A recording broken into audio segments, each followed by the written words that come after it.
విశాఖ సముద్రంలో 7 మత్స్యకారులు గల్లంతయ్యారు. గత బుధవారం సముద్రంలో చేపల వేటకు వెళ్లిన 7 జాలర్ల ఫోన్లు స్విచ్ ఆఫ్ అవ్వడంతో గల్లంతయ్యారని మెరైన్ పోలీసులకు సమాచారం అందింది. దీంతో గల్లంతైన మత్స్యకారుల కోసం కోస్ట్ గార్డ్, నేవీ, మెరైన్ పోలీసులు గాలిస్తున్నారు.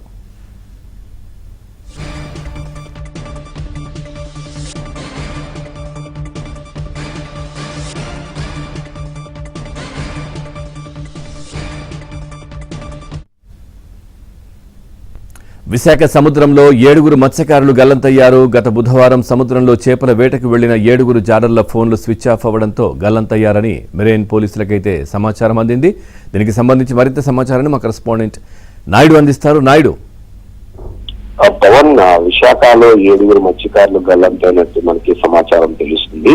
సో 7 మత్స్యకారులు కూడా జూలై 1వ తేదీన తెల్లవారుజామున 3 గంటలకి విశాఖ ఫిషింగ్ హార్బర్ నుంచి వేటకు బయలుదేరారు. సో ఇండియాకు చెందినటువంటి MMV-583 అనే బోట్ లో వీళ్ళు 7 బయలుదేరడం జరిగింది. ఇక్కడికి వెళ్ళిన తర్వాత ఏదైతే సముద్రంలో అల్పపీడనం ఏదైతే ఏర్పడిందో 3వ తేదీన దాని ప్రభావం వల్ల కొంత ప్రతికూల వాతావరణం ఉంది, ఇబ్బందిగా ఉందనే విషయాన్ని జాలర్లు ఎవరైతే ఉన్నారో వాళ్ళు ఇక్కడ ఉన్నటువంటి వాళ్ళ కుటుంబ సభ్యులకి ఫోన్ చేసి చెప్పినటువంటి పరిస్థితి అయితే ఉంది. వీళ్ళు జూలై 4వ తారీఖున మధ్యాహ్నం దాదాపు 2 గంటల సమయంలో ఇంటికి ఆల్రెడీ ఫోన్ చేయడం జరిగింది. అంటే వీళ్ళు సుమారుగా తీరానికి సమీపంలో దాదాపుగా 10 మైళ్ళ సమీపంలోనే చేరుకున్నారని మనం చెప్పొచ్చు. ఎందుకంటే సాధారణంగా నెట్వర్క్ దాదాపు 12 మైళ్ళు దాటిన తర్వాత నుంచి నెట్వర్క్ అనేది క్రమంగా తగ్గుతుంది. అయితే సమాచారం మధ్యాహ్నం కల్లా చేరుకుంటామని చెప్పినటువంటి వాళ్ళు ఆ రోజు సాయంత్రం 5-6 అయినప్పుడు కూడా వాళ్ళు చేరుకోకపోవడంతో కుటుంబ సభ్యుల్లో ఆందోళన మొదలైంది.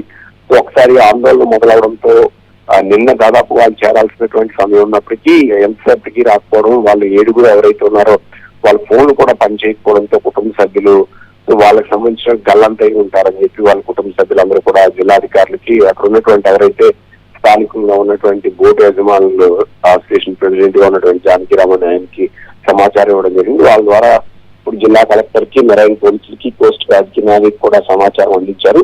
ప్రస్తుతం వాళ్ళ గురించి సర్చింగ్ అనేది జరుగుతున్నట్టు మనకి తెలుస్తుంది. అయితే వీళ్ళు 7 ఫోన్లు ఎందుకు పనిచేయలేదు, ఏం జరిగిందనే విషయం పైన ప్రస్తుతానికి పోలీసులు అలాగే అటు మెరైన్ మిగతా వాళ్ళందరూ కూడా సమాచారం తెలుసుకున్నారు. ఇందులో మొత్తం 7 ఉన్నారు. 7లో కూడా భోగాపురం మండలం మట్టం గ్రామానికి చెందిన వారు 6 కాగా ఒకరు విశాఖపట్నం భీమిలి మండలం పెదనాగైపాలెం చెందిన వాటిగా గుర్తించడం జరిగింది. ఇప్పుడు వాళ్ళ కుటుంబ సభ్యుల్లో ఆందోళన మొదలైనటువంటి పరిస్థితి అయితే ఉంది.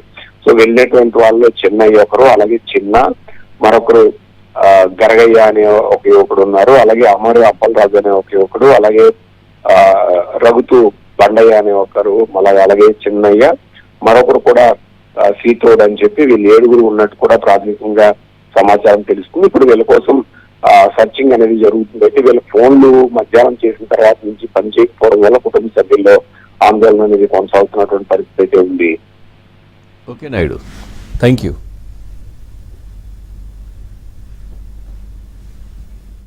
మన విశాఖపట్నం ఫిషింగ్ హార్బర్ నుంచి బోట్ లో 7 మత్స్యకారులు సముద్రంలో వేటకు వెళ్లారు. ఇప్పుడు వాతావరణం అనుకూలంగా లేకపోవడం వల్ల వాళ్ళు తిరిగి వచ్చేస్తామని చెప్పి కుటుంబ సభ్యులకి మెసేజ్ ఇవ్వడం జరిగింది. బోటు డ్రైవరు ప్లస్ ఓనర్ కూడా అతని పేరు కారి చిన్న. ఆయన వాళ్ళ ఫ్యామిలీకి ఫోన్ చేసి 3 గంటలకల్లా వచ్చేస్తామని చెప్పేసి మెసేజ్ అయితే ఆయన ఫోన్ లో చెప్పారు. అలాగే బోట్ లో ఉన్నటువంటి మిగతా మత్స్యకారులు కూడా, కళాశీలు కూడా వాళ్ళ తాలూకా ఫ్యామిలీస్ కి 3 గంటలకు వచ్చేస్తామని చెప్పి తెలియజేశారు. కానీ వాతావరణం అనుకూలించకపోవడమో ఏంటో తెలియదు. కానీ ఇప్పటి వరకు అయితే వాళ్ళు హార్బర్కి అయితే చేరుకోలేదు. ఎవరి ఫోన్లు కూడా పనిచేయటం లేదు, అన్ని ఫోన్లు కూడా స్విచ్ ఆఫ్ అని వస్తున్నాయి. ఇంత ఇబ్బందికరమైన పరిస్థితి ఇక్కడ ఉంది. ఫ్యామిలీస్ అందరూ కూడా చాలా ఆందోళనతో ఉన్నారు. ఇప్పటి వరకు అయితే వాళ్ళ కోసం ఎటువంటి సమాచారం కూడా లేదు. నాకు విషయం తెలిసిన తర్వాత జిల్లా కలెక్టర్ గారికి మెసేజ్ ఇవ్వడం జరిగింది. అలాగే కోస్ట్ గార్డ్ కి మెసేజ్ ఇవ్వమని చెప్పి ఫిషరీస్ డిపార్ట్మెంట్ కి, అలాగే మెరైన్ డిపార్ట్మెంట్ కి కూడా మెసేజ్ ఇవ్వడం జరిగింది. దయచేసి వాళ్ళందరూ కూడా తిరిగి రావాలని చెప్పేసి మాకు సపోర్ట్ గా నిలబడండి.